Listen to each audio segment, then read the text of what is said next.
Hello வணக்கம் and welcome back. So இன்னைக்கு July 1 national doctors day.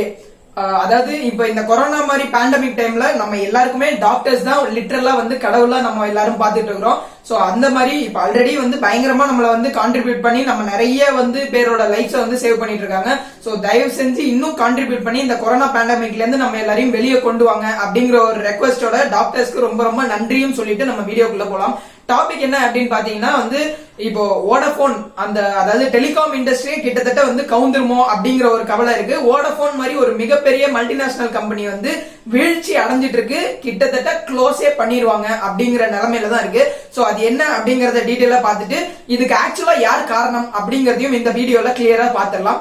So first of all வீடியோக்குள்ள போறதுக்கு முன்னாடி நம்ம சின்னதா ஒரு ரீவைண்ட் பண்ணிக்கலாம். என்ன அப்படின்னா இந்த டெலிகாம் இண்டஸ்ட்ரியில ஒரு 1990s அந்த டைம்ல தான் வந்து லைட்டா இந்த குளோபலைசேஷன், லிபரலைசேஷன், பிரைவேடைசேஷன் இந்த பாலிசிஸ் எல்லாம் கொண்டு வந்ததுக்கு அப்புறம் இந்தியால கொஞ்சம் கொஞ்சமா வர ஆரம்பிக்குது. நம்ம எல்லாருக்குமே தெரியும், ஆரம்ப காலத்துல ஒரு வீட்டுல வந்து ஒரு பிராட்பேண்டோ ஒரு டெலிபோனோ இருந்தா அதுவே ஒரு பெரிய வந்து ஒரு புகழா பார்க்கப்பட்டுச்சு.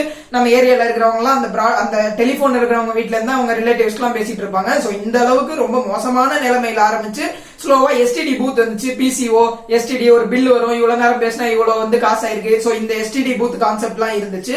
அண்ட் அதுக்கப்புறம் ₹1 காயின் போட்டா ஒரு நிமிஷம் பேசிக்கலாம் அப்படின்னு சொல்லிட்டு அந்த ஒரு கான்செப்ட் வந்து வந்துச்சு. Thanks to Dayanidhi Maran. So அவர் தான் ஆக்சுவலா அந்த பாலிசி கொண்டு வந்தாரு. சோ இந்த மாதிரி எல்லாம் ரொம்ப ரொம்ப ஸ்லோ ஃபேஸ்ல தான் இந்தியால வந்து டெலிபோன் அண்ட் பிராட்பேண்டே வளர்ந்துட்டு இருந்துச்சு. பட் அந்த மாதிரி வளர்றத பயங்கரமா பிரேக் பண்ணி வேற லெவல்ல வளர்ந்தது தான் mobile phones, that is cellphone industries. And அதோட அந்த மொபைல் டேட்டா நம்ம யூஸ் பண்றது வந்து கொஞ்சமா வளர்ந்துட்டு இருந்த டெலிபோன் இண்டஸ்ட்ரீஸ் வேற லெவல்ல பீட் பண்ணி இன்னைக்கு கிட்டத்தட்ட ஒரு 10 நிமிஷம் யூடியூப் வீடியோவை என்னால போட முடியுது, நீங்க பாக்குறீங்க அப்படிங்கறதெல்லாம் நம்மளால நினைச்சு கூட பாத்துருக்க முடியாது ஒரு மேபி ஒரு 5 to 10 years பிஃபோர். சோ அந்த அளவுக்கு இந்தியால டெலிகாம் இண்டஸ்ட்ரி வேற லெவல்ல பூம் ஆயிருக்கு அப்படிங்கறத ஃபர்ஸ்ட் ஆஃப் ஆல் நான் சொல்லிடுறேன். சோ இந்த மாதிரி நம்ம டெலிபோன், மொபைல் போன் அப்படின்னு வந்த உடனே முக்கியமா நம்ம ஒரு விஷயம் தான் நம்ம எல்லாருக்கும் தெரியும். என்ன அப்படின்னா அதுவும் பேசிக்ஸ் தான். லைக் 1Gல தான் நம்ம எல்லாம் ஆரம்பிச்சோம். நோக்கியா 1100 இந்த போன்ல தான் பேசுவோம். அதாவது வெறும் ஒரு சிம் கார்டை வச்சு நீங்களும் நானும் பேசுறோம் அப்படின்னா அது பேர் 1G. சோ அதுக்கப்புறம் அட்வான்ஸ்டா 2G வந்துச்சு. அது nothing but GPRS, that is ரொம்ப ரொம்ப பேசிக்கான ஒரு மொபைல் டேட்டா வந்து கிடைக்கும். நம்ம எல்லாம் வந்து பாத்துருக்கலாம், ஏன்னா நம்ம எல்லாம் 90s கிட்ஸ் ஆயிட்டோம். சோ ஒரு தளபதி போட்டோ டவுன்லோட் பண்ணா சுத்திட்டே இருக்கும். இதுதான் 2G GPRS. அதுக்கப்புறம் வந்து 3G வந்துச்சு, that is high speed internet. And அதுக்கப்புறம் பிளிங்க் ஆஃப் an ஐல இப்போ 4G வந்துச்சு, that is LTE model. So அந்த அளவுக்கு வந்து telecom industries and mobile data usage in India வந்து பயங்கரமா டெவலப் ஆயிருக்கு. இன்னைக்கு பட்டி தொட்டி வரைக்கும் ஒரு ரொம்ப ரொம்ப சின்ன பசங்க வரைக்கும் இந்த phone and mobile data reach ஆயிருக்கு இந்தியால அப்படிங்கிறது ரொம்ப ரொம்ப பிரமிப்பூட்டும் ஒரு ரெவல்யூஷனா தான் நான் பாக்குறேன். இதெல்லாம் இந்த மாதிரி இருக்கு. நம்ம முக்கியமா ஒரே ஒரு விஷயம் தெரிஞ்சுக்கணும், ஸ்பெக்ட்ரம், அதாவது அலைக்கற்று. இப்ப நம்ம ஃப்ரீக்வன்சி, பேண்ட்வித் இந்த வார்த்தையெல்லாம் அடிக்கடி கேட்டிருப்போம். நத்திங். இப்ப நம்ம நீங்களும் நானும் போன்ல பேசுறோம் அப்படின்னா ரேடியோ வேவ்ஸ் மூலமா பேசுறோம். சோ இப்போ ஒரு பிக் எஃப்எம் 92.7 பிக் எஃப்எம் அப்படிங்கிறோம். 92.7 என்ன 92.7 மெகா ஹெர்ட்ஸ்ல அது வந்து அந்த எஃப்எம் நம்மளால கேட்க முடியும். சோ இதெல்லாம் எங்க இருந்து வருது? அந்த அலைக்கற்ற கவர்மெண்ட் கிட்ட இருந்து. இப்ப நம்ம எல்லாருக்கும் தெரிஞ்ச ஏர்டெல்லோ, வோடபோனோ, ஜியோவோ இவங்க எல்லாம் அந்த அலைக்கற்ற கவர்மெண்ட் இருந்து வாங்கி நம்ம எல்லாருக்கும் வந்து யூட்டிலைஸ் பண்ணி கொடுக்குறாங்க. சோ இந்த மாதிரி இருக்கிறப்போ முன்னாடி, அதாவது இந்தியால பயங்கரமா நெட்வொர்க் எல்லாம் டெவலப் ஆகிறதுக்கு முன்னாடி கவர்மெண்ட் எல்லாருக்கும் இந்த லைசன்ஸை ஃப்ரீயா கொடுத்துட்டு இருக்காங்க. அதுக்கப்புறம் ஓரளவுக்கு இந்த இண்டஸ்ட்ரி பூம் ஆகுது. சோ கவர்மெண்ட் ரெவன்யூ பார்க்கணும் அப்படிங்கிறதுக்காக என்ன பண்றாங்க அப்படின்னா இந்த ஸ்பெக்ட்ரம் எல்லாத்தையும், அதாவது இந்த அலைக்கற்றெல்லாம் வந்து ஃபர்ஸ்ட் கம் ஃபர்ஸ்ட் சர்வ், அதாவது முதல்ல யார் வரீங்களோ அவங்களுக்கு இந்த ஸ்பெக்ட்ரம் அலோகேட் பண்ணுவோம் அப்படிங்கிற கான்செப்ட்ல கொஞ்ச நாள் போயிட்டு இருக்கு. இப்பதான் 2G அந்த இன்ட்ரோடக்ஷன்லாம் வருது. அப்கோர்ஸ் 2G நம்ம பேசிதான் ஆகணும். அதை பத்தி ₹1,76,000 கோடி கவர்மெண்ட்டுக்கு நஷ்டம் ஆயிடுச்சு அப்படின்னு சொல்லிட்டு வினோத் அப்படிங்கிறவர் வந்து, அதாவது அந்த தணிக்கை குழுவை சேர்ந்தவர் வந்து கோர்ட்ல வந்து வெடிகுண்டை வந்து வெடிக்க விடுறாரு. சோ அதுக்கப்புறம் வந்து ஏ ராஜா மேல வந்து ஒரு பயங்கரமான குற்றச்சாட்டு, நிறைய பேர் கைது ஆகுறாங்க. இந்த மாதிரிலாம் ஒரு பயங்கர ஸ்கேமே நடந்துச்சு 2Gல. சோ அதுக்கெல்லாம் பேஸ் ரீசனா என்ன சொல்றாங்க அப்படின்னா, நிறைய இந்த மாதிரி நிறைய இந்த மாதிரி இம்பார்ட்டன்டான நிறுவனங்கள்ட்ட ஃபர்ஸ்ட் கம் ஃபர்ஸ்ட் சர்வ் பேசிஸ்ல இவர் பாட்டு ஸ்பெக்ட்ரம் வித்துறாரு. சோ விக்கிறப்ப ரொம்ப ரொம்ப பேஸ் லைன் காஸ்ட்ல வித்ததுனால கவர்மெண்ட்டுக்கு ₹1,76,000 கோடி நஷ்டம் அப்படின்னு சொல்லிட்டு நம்ம பேசிட்டு இருக்கோம். சோ இதுக்கப்புறம் சுப்ரீம் கோர்ட் என்ன பண்ணிடுறாங்க அப்படின்னா, இந்த மாதிரி ஃபர்ஸ்ட் கம் ஃபர்ஸ்ட் சர்வ் சர்வீஸ்ல இனிமேல் வேலைக்கு ஆகாது ராஜா, இனிமேல் நீங்க வந்து ஆக்ஷன் போங்க. சோ இப்போ நீங்க வந்து ஒரு ஸ்பெக்ட்ரம் வந்து ஏலத்துக்கு விடுங்க. அதுல வந்து ஏர்டெல் வரட்டும், ஏர்செல் வரட்டும், பிஎஸ்என்எல் வரட்டும், வோடபோன் எல்லாரும் வந்து எவ்வளவு விலைங்கிறத நிர்ணயிச்சு அதுக்கப்புறம் வந்து போய்க்கோங்க அப்படின்னு சொல்லிட்டு சுப்ரீம் கோர்ட் ஒரு ஜட்ஜ்மெண்ட் கொடுத்துறாங்க 2000s டைம்லயே. சோ இதெல்லாம் இந்த மாதிரி போய்கிட்டு இருக்கிறப்போ என்ன ஆயிருது அப்படின்னா, 1999லயே ஏஜிஆர் அப்படிங்கிற ஒரு கான்செப்ட் வந்து கவர்மெண்ட் இன்ட்ரோடியூஸ் பண்ணிடுறாங்க. ஏஜிஆர்ங்கிறதுக்கு அதாவது அப்ரிவேஷன் என்ன அப்படின்னு பாத்தீங்கன்னா அட்ஜஸ்டட் கிராஸ் ரெவன்யூ. சோ இதுல என்ன சொல்லிடுறாங்க அப்படின்னா இந்த மாதிரி ஒரு மல்டிநேஷனல் கம்பெனிஸ் லைக் வந்து இப்போ வோடாஃபோன் மாதிரி கம்பெனியோ இல்ல ஜியோ மாதிரி கம்பெனியோ இவங்க எல்லாம் வந்து ஆபரேட் ஆயிட்டு இருக்கிறப்போ இவங்களோட டோட்டல் இன்கம் டோட்டல் ரெவன்யூல சம் பர்சன்டேஜ் அதாவது 3ல இருந்து 8% கவர்மெண்ட்டுக்கு டாக்ஸா கட்டணும் அப்படிங்கிற ரூல்ஸ் சொன்னதுதான் இந்த ஏஜிஆர். இதை 1999ல கவர்மெண்ட் வந்து கொண்டு வந்துடுறாங்க. அண்ட் இதுக்கு பயங்கரமான எதிர்ப்பு, அதாவது COAI சோ வந்து cellular operators association of India, nothing இதே ஏர்செல் அண்ட் வோடாஃபோன் இவங்க எல்லாம் சேர்ந்து ஒரு அப்பீல் பண்றாங்க 2005ல. என்ன அப்படின்னா இதெல்லாம் வந்து ரொம்ப போங்கா இருக்கு, ஏஜிஆர்ல வந்து இவ்வளவு பெர்சன்டேஜ் வந்து டோட்டல் இன்கம்லயே எங்களை வந்து பெர்சன்டேஜ் கட்ட சொல்றாங்க, அதெல்லாம் என்னால பண்ண முடியாது அப்படின்னு சொல்லிட்டு இவங்க அப்பீல் பண்றாங்க கவர்மெண்ட் கிட்டயே. சோ இது என்ன ஒண்ணுமே கிடையாது, டாக்ஸ் வந்து கவர்மெண்ட் வாங்குறாங்க கரெக்ட் தானே அப்படின்னு பாத்தீங்கன்னா அங்கதான் ஒரு ட்விஸ்ட் இருக்கு. சோ இந்த ஏஜிஆர்ல என்ன சொல்றாங்கன்னா டோட்டல் இன்கம்ல 3 to 8%. இப்போ ஒரு ஜியோ மாதிரி கம்பெனியோ ஒரு நம்ம சின்ன எக்ஸாம்பிள் வச்சுக்கலாம். அப்கோர்ஸ் அந்த டைம்ல ஜியோ எல்லாம் கிடையாது, பட் ஜியோட எக்ஸாம்பிள் வச்சுக்கிட்டீங்க அப்படின்னா இப்ப ஜியோ என்ன பண்ணுது, டெலிகாம் இண்டஸ்ட்ரியில இருக்கு, கண்டிப்பா டெலிகாம் அதாவது கவர்மெண்ட் கொடுக்குற ஸ்பெக்ட்ரம் யூஸ் பண்ணுது.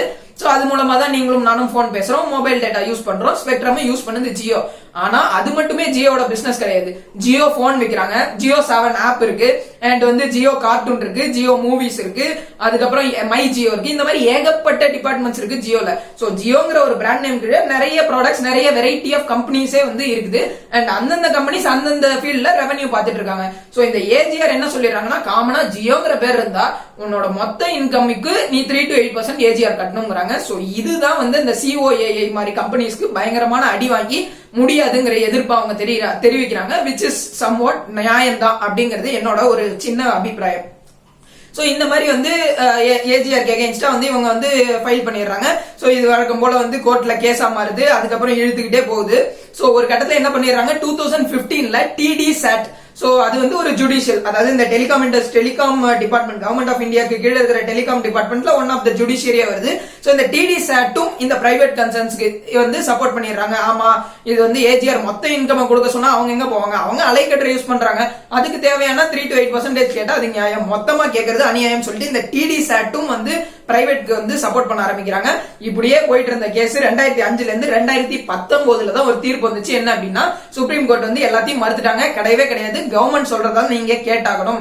சோ இந்த கண்டிப்பா இந்த ஏஜிஆர் வரி வந்து எல்லா கம்பெனிஸ் மேலயும் விழும் அப்படின்னு சொல்லிட்டு ஒரு பயங்கரமான ஒரு இன்ட்ரெஸ்டிங்கான ஒரு தீர்ப்பை வந்து சுப்ரீம் கோர்ட் கொடுத்துறாங்க. சோ இதோட இம்பாக்ட் தான் நான் இப்ப இன்னைக்கு பேசிட்டு இருக்கிற விஷயம். சோ இதனால என்ன ஆயிருதுன்னா ஓவர் பீரியட் ஆஃப் டைம் கிட்டத்தட்ட 2000ல இருந்து இந்த ஏஜிஆர் வந்து வட்டி மேல கூட்டி போட்டு இன்னைக்கு டேட்ல வோடாஃபோன் மேல 58,000 கோடி ரூபாய் வந்து லோன் கட்ட வேண்டிய பாக்கி இருக்கு. அண்ட் ஏர்டெல் மேல வந்து 36,000 கோடி வந்து இருக்கு. அண்ட் இன்ஃபேக்ட் இதுல ரொம்ப இன்ட்ரெஸ்டிங்கான விஷயம் என்ன அப்படின்னா ஜியோ வந்து ஏஜிஆரே வச்சுக்கல, அதாவது ஜியோ மேல வெறும் 195 கோடி ரூபாய் தான் இருக்கு. அண்ட் எல்லாத்தையுமே கட்டி ஜியோ மேல சுத்தமா ஒரு காசு கூட பெண்டிங் இல்லங்கிற லெவலுக்கு ஜியோ வந்துட்டாங்க. ரொம்ப சிம்பிள், ஏன்னா ஜியோ வந்து 2016ல இருந்தா அவங்களோட ரெவன்யூ இப்ப வரைக்கும் பெருசா வரல. சோ அதனால அந்த பணத்தை ஃபுல்லா கட்டிடுறாங்க, ஜியோ மேல எந்த விதமான பிரச்சனையும் இல்ல. சோ இந்த ஏர்டெல் மேலையும் வோடாஃபோன் மேலையும் பயங்கரமான ஒரு நிதி நெருக்கடி இருக்கிறதுனால இப்ப மக்கள் எல்லாரும், அதாவது எக்ஸ்பர்ட்ஸ் எல்லாரும் என்ன சொல்லிடுறாங்க அப்படின்னா வோடாஃபோன் வந்து ஒரு மல்டிநேஷனல் கம்பெனி, இப்ப அவன் வந்து இந்தியால மட்டும் இன்வெஸ்ட் பண்ணல. சோ இப்ப 58,000 கோடி கட்டுன்னு கவர்மெண்ட் சொன்னா ஒரு கட்டத்துல இப்ப ஆல்ரெடி ஜியோ வந்து 2016ல வந்து பயங்கரமா ஒரு வாஷ் அவுட்டே பண்ணிருச்சு, ஐடியா எல்லாம் வந்து வோடாஃபோனோட சேர்ந்துட்டாங்க, ஏர்செல்னு ஒண்ணு இருந்ததே கண்ணுக்கே தெரியாம போச்சு. இந்த மாதிரி எல்லாருமே வந்து பயங்கரமா ஏர்டெல்ல அடி வாங்கினாங்க, வோடாஃபோன் அடி வாங்கினாங்க, BSNL சுத்தம். சோ இந்த மாதிரி எல்லாருமே அடி வாங்கிட்டு இருக்கிறப்போ இந்த மாதிரி கவர்மெண்ட் வந்து ஒரு ரூல்ஸ், அதாவது இந்த 58,000 கோடி நீ கொடுக்கணும் அப்படின்னு சொன்னா வோடாஃபோன் வந்து கம்பெனி எழுத்து மூடிட்டு நான் IBCல வந்துடுறேன், இந்த மாதிரி என்னால கட்ட முடியல, என்னோட ஷேர்ஸ் நீங்க பங்கு பிரிச்சுக்கோங்க, நான் இந்தியாவை விட்டு வெளியேறிடுவேன் அப்படின்னு கூடிய சீக்கிரத்துல வோடாஃபோன் சொல்ல போறாங்க அப்படிங்கிற ஒரு ஷாக்கிங்கான அப்டேட்டை தான் வந்து எக்ஸ்பர்ட்ஸ் எல்லாருமே வந்து பயங்கரமா கணிச்சு சொல்லிட்டு இருக்காங்க. அண்ட் ஆக்சுவலா இதை தாண்டி சுப்ரீம் கோர்ட் இப்போ ஜூன் 12ஆம் தேதி ஒரு இம்பார்ட்டன்டான ஜட்மெண்ட் கொடுத்திருக்காங்க. என்ன அப்படின்னா நான் டெலிகாம் இண்டஸ்ட்ரீஸ் மேலயும் இந்த ஏஜிஆர் வரும். லைக் இப்போ ஒரு கெயில் மாதிரி ஒரு கம்பெனி, GAIL கெயில் மாதிரி கம்பெனி, இல்ல power grid corporation of India, இவங்க மேலமும் இந்த வரி வரி செலுத்தப்பட்டு அதாவது இந்த ஏஜிஆர் வந்து இருந்துச்சு. ஏன் அப்படின்னு கேட்டீங்கன்னா சோ இவங்களும் ஆல்ரெடி ஒரு நல்ல இன்ஃப்ராஸ்ட்ரக்சர் இருக்கக்கூடிய கம்பெனிஸ். சோ இவங்களும் வந்து இந்த டெலிகாம்ல வந்து அவங்களுக்கு தேவையான கேபிள் லை பண்ணிக்கிறது, அவங்களோட இண்டஸ்ட்ரிக்கு தேவையான டெலிகாம் அவங்களே பாத்துக்கிறது, இந்த மாதிரியான சின்ன சின்ன ஆக்டிவிட்டிஸ்லயும் இன்வால்வ் ஆயிட்டு இருந்ததுனால அவங்களும் டெலிகாம் கீழே வருவாங்க, நீயும் வந்து வரி கட்டு அப்படின்னு சொல்லிட்டு கவர்மெண்ட் சொல்லி இருக்காங்க. சோ இப்போ ஒரு பிஎஸ்யூஸ் இதெல்லாம் வந்து பப்ளிக் செக்டர் யூனிட்ஸா இருக்கு. சோ கெயிலோட இம்பார்ட்டன்டான வந்து அவங்களோட முக்கியமான வேலை என்னன்னா கேஸ் நிறுவனம். சோ அவங்களுக்கும் டெலிகாமுக்கும் சம்பந்தம் இல்ல. ஏதோ லைட்டா ஒரு 4% 2% ரெவன்யூ அதுல இருந்து சம்பாதிக்க போய் நீயும் மொத்த ரெவன்யூலையும் கட்டணும் அப்படின்னு சொல்லிட்டு நடந்துட்டு இருந்துச்சு. இதான் இப்ப சுப்ரீம் கோர்ட் வந்து ஜூன் 12 தேவையில்லை, இந்தியால இருக்கிற பிஎஸ்யூஸ் யாரும் அதாவது நான் டெலிகாம் செக்டர்ஸ் யாரும் ஏஜிஆர் கட்ட தேவையில்லை அப்படிங்கிற ஒரு இம்பார்ட்டன்டான டெசிஷன் கொடுத்திருக்காங்க. சோ இதெல்லாம் ஒரு புறம் இருக்கு. இப்ப எல்லாரும் என்ன பரவாயில்ல பேசிட்டு இருக்காங்க எக்ஸ்பர்ட்ஸ் எல்லாம் அப்படின்னு கேட்டீங்கன்னா இதே நிலைமை கண்டினியூ ஆனா ஒரு கட்டத்துல மேபி another 5 to 6 monthsல வோடபோன் இழுத்து மூடுறதுக்கு பயங்கரமான வாய்ப்பு இருக்கு. ரீசன்ட் டெவலப்மெண்டா கவர்மெண்ட் என்ன பண்ணிடுறாங்க அப்படின்னா அவங்க ஓரளவுக்கு புரிஞ்சுக்கிட்டாங்க, ஓகே நம்ம செய்யறது வந்து இந்த அளவுக்கு வந்து ஃபீசிபிளா இருக்காது. ஏன்னா கிட்டத்தட்ட 1.4 crores 1.4 lakh crores வந்து இந்த ஏஜிஆர் மூலமா மத்த எல்லா செக்டர்ஸும் டெலிகாம் செக்டர்ஸும் சேர்த்து கலெக்டிவா கவர்மெண்ட் கொடுக்க வேண்டியது இருக்கு. சோ இந்த அளவுக்கு ஒரு பிரஷர் போட்டா எந்த கம்பெனியும் இருக்க மாட்டாங்கிறத உணர்ந்த கவர்மெண்ட் இப்ப என்ன சொல்லி இருக்காங்க அப்படின்னா சுப்ரீம் கோர்ட்ல ஒரு அப்பீல் போறாங்க. இது மாதிரி ஒரு 20 years பாலிசி கொடுத்துடலாம். இப்போ வந்து வோடபோன் மேல 58,000 கோடி ரூபாய் கடன் தான், 20 வருஷத்துல எனக்கு ஒரு பிரேக்கப் கொடுன்னு நான் வந்து அந்த கம்பெனிட்ட கேட்கிறேன். 20 வருஷத்துல எப்படியாவது அந்த கடனை வந்து அதாவது அவங்க கட்டிடுவாங்க அப்படிங்கிற மாதிரியான ஒரு ஸ்கீம் எடுத்துட்டு சுப்ரீம் கோர்ட்டுக்கு போறாங்க. பட் சுப்ரீம் கோர்ட் இதெல்லாம் ஒத்துக்க முடியாது அப்படிங்கிற மாதிரியான ஒரு டெசிஷனுக்கு வர மாதிரி இருக்கு. அண்ட் ஃபைனல் ஹியரிங் வந்து ஜூலை 3rd வீக்ல வர இருக்கு. சோ அந்த இம்பார்ட்டன்ட் டெசிஷன்ல வச்சுதான் வந்து வோடபோன் வந்து சர்வே ஆகுமா இல்ல என்ன ஆகும் அப்படிங்கிறது நம்ம எல்லாருக்குமே தெரிய போகுது. சோ இதெல்லாம் ஒரு புகழம் இருக்கு. இதை நீங்க இன்னொரு பெர்ஸ்பெக்டிவ்லயும் பார்க்கலாம். என்ன அப்படின்னு கேட்டீங்கன்னா எக்ஸ்பர்ட்ஸோட opinion. So first of all இப்போ வந்து கவர்மெண்ட் இறங்கி வந்து 20 year வந்து ஸ்கீம் கொடுக்கலாம், வோடபோனால கட்ட முடியாது அப்படிங்கிற நிலைமைக்கு வந்தாலும் கூட சுப்ரீம் கோர்ட் பயங்கர ரெசிஸ்டன்டா இருக்காங்க. அதெல்லாம் கிடையாது, இவங்க கட்டி தான் ஆகணும்னு. சோ எல்லாரும் எக்ஸ்பர்ட்ஸ் என்ன சொல்றாங்கன்னா இதெல்லாம் வந்து ஜுடிஷியல் ஓவர் ரீச் அப்படிங்கிறாங்க. சுப்ரீம் கோர்ட் அவங்க எல்லை மீறி நடந்துக்கிறாங்க, இந்த மாதிரிலாம் அவங்க நடந்துக்கணும்னு அவசியமே இல்ல.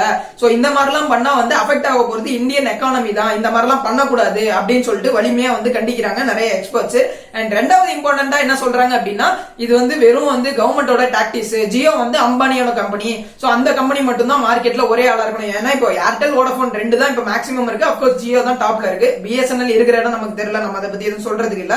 சோ அப்படி இருக்கிறப்ப ஏர்டெல் மேலேயும் கடன் வோடபோன் மேலேயும் கடன், ரெண்டு பேரையும் தள்ளிட்டு ஜியோ மட்டும் அம்பானியை மட்டும் ப்ரமோட் பண்றதுக்காக கவர்மெண்ட் இப்படி பண்ணுதுன்னு சொல்றாங்க. பட் இதுக்கு எந்த விதமான எவிடன்ஸோ சாட்சியோ கிடையாது. அது எந்த அளவுக்கு உண்மை அப்படிங்கிறதும் நமக்கு தெரியாது. அண்ட் மூணாவது இம்பார்ட்டன்டான விஷயம் என்ன அப்படின்னு பாத்தீங்கன்னா இதே மாதிரி Indian government and supreme court வந்து கண்டினியூ பண்ணிட்டு இருந்தாங்க அப்படின்னா அதர் ஃபாரின் இன்வெஸ்டர்ஸ் லைக் இப்ப இந்தியாவோட எக்கானமி ஓரளவுக்கு நல்லா இருக்கிறதுக்கு ஒரே ஒரு ரீசன் வந்து ஃபாரின் கண்ட்ரிஸ் நம்ம மேல இன்வெஸ்ட் பண்ணி நல்ல விதமா இருக்கிறதா. சோ இந்த மாதிரி சுப்ரீம் கோர்ட் திடீர்னு ஒரு இதை போட்டு வந்து கலைக்கிறது, இது மாதிரி வரி கட்டு அப்படின்னு சொல்றதெல்லாம் அந்த இன்வெஸ்டர்ஸ்க்கே ஒரு அதிருப்தி ஏற்படுத்தி வேற யாரும் ஃபர்தரா ஃபியூச்சர்ல இன்வெஸ்ட்மெண்ட் பண்ணாம கூட போயிருவாங்க அப்படிங்கறதும் எக்ஸ்பர்ட்ஸோட கணிப்பா இருக்கு. சோ இதுதான் ஆக்சுவலா நான் ஓவராலா கவர் பண்ணணும்னு நினைச்ச விஷயம். Of course we are all waiting for அந்த ஜூலை 3rd ஹியரிங்காக வெயிட் பண்றோம். சோ அதோட முடிவுல கூட வோடபோனோட நிலைமை மாறுமா மாறாதாங்கிறது நம்ம எல்லாருக்குமே தெரியலாம். சோ இத பத்தி உங்களுக்கு வேற ஏதாவது தாட்ஸ் இருந்தா டெஃபினட்டா கமெண்ட் செக்ஷன்ல கமெண்ட் பண்ணுங்க. அண்ட் வேற ஏதாவது டாபிக்ஸ் பத்தி நான் பேசணும்னு நினைச்சாலும் தாராளமா கமெண்ட் செக்ஷன்ல கமெண்ட் பண்ணுங்க. உலகின் தலை சிறந்த சொல் செயல். தேங்க்யூ.